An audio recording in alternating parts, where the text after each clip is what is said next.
وانتشت روحي وصار الدمع يجري.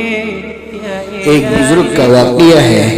ان کے پاس ان کے ایک دوست آئے اور اپنی ایک ضرورت بیان کی، اور بزرگ اندر گئے اور ان کی ضرورت کے مطابق لا کر حوالے کر دی. پھر بیٹھ کر رونے لگے. ان کی بیوی نے کہا کہ یہ کیا بات ہے، آپ رو رہے ہیں؟ اگر پیسے کی اتنی ہی محبت تھی تو آپ نے اپنے دوست کو دیا ہی کیوں؟ دے کر اب روتے بیٹھنا تو اچھا نہیں.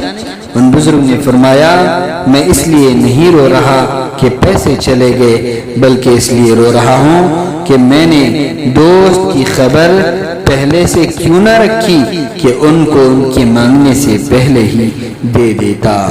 معلوم یہ ہوا کہ دوست کیسا ہونا چاہیے.